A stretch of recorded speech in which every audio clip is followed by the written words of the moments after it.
Ito nga palang video na to ay nasa storage ko lang. Ito nga po pala yung mga araw na kaming dalawa lang ni Daddy. Hello mga mamshi sa Japan, good morning! Hisashiburi! Ang tagal bago ako nakapag-upload ng video. Ito nga palang video na to ay linggo. Papunta nga pala kami ni Daddy niyan sa church. Nagtatawanan nga pala kami niya ni Daddy dahil sa buhok niya. Sa sobrang busy dito sa Japan, hindi ka na talaga makakapagpagupit. At eto nga sa back seats kung saan nakaupo sila ate at bunso. Yung mga oras nga niyan ay wala sila, nasa bakasyon. Pero bago ko ituloy, meron nga pala akong isi-share sa inyo. Dito sa Jeremiah 17 verse 7 to 8, mapalad ang mga taong nagtitiwala kay Yahweh, pagpapalain ang umaasa sa kanya. Katulad niya ay isang punong kahoy, nakatanim sa tabi ng batisan. Ang mga ugat ay patungo sa tubig. Hindi ito nanganganib kahit dumating ang tag-init sapagkat nananatiling luntian ang mga dahon nito. Kahit hindi umuulan ay wala itong alalahanin. Patuloy pa rin itong namumunga. Para tayong mga puno, hindi basta tumutubo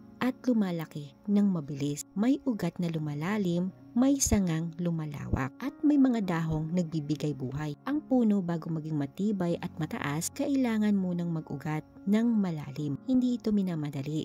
Kailangan ng panahon, ulan, sikat ng araw, at maging unos para maging matibay. Ang puno hindi nakikita sa laki ng dahon, kundi sa laki ng ugat. Kapag malalim ang ugat, anumang unos hindi matitinag. At kung ang puno ay nakatanim sa maling lugar, sa tuyong lupa, batong lupa, o sa lilim na walang araw, hindi ito lumalago ng maayos, natutuyo, malalanta at hindi mamumunga. Pero ang punong nakatanim sa tamang lugar, malapit sa tubig, nabibigyan ng araw at inaalagaan, ay lumalago ng malusog, matatag at sagana sa bunga. Ganon din ang buhay natin, may unos na dumarating, malakas na hangin na sumusubok sa ating tatag at matinding init na sumusukat sa ating lakas. Pero tandaan, ang taong nakaugat sa Panginoon ay hindi natitinag. Kahit anong bagyo, nananatili siyang nakatayo. Sariwa ang mga dahon at tuloy-tuloy ang pagbunga. At tandaan mo rin, hindi ka tinanim ng Diyos para lang tumayo,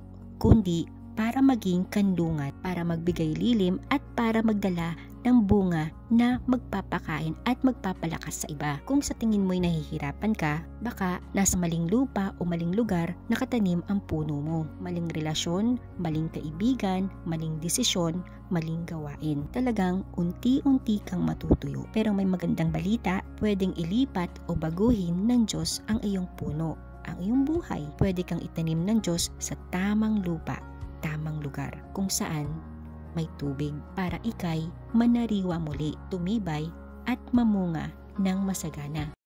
O siya, balik na tayo dito sa aking video. Katapos nga pala ng church, dumiretso nga pala kami dito ni Daddy, dito sa K-Speed para kumain ng early dinner. Tabitay kasi ako ng burger ngayon, kaya naman dumiretso kami dito. Ito nga pala yung in-order ko, cheeseburger. At nag-order din kami ng beef nachos. At eto naman yung kay Daddy. Nakalimutan ko yung kung anong tawag dito. O siya, hanggang dito na lang muna. Salamat sa pagsama po and God bless!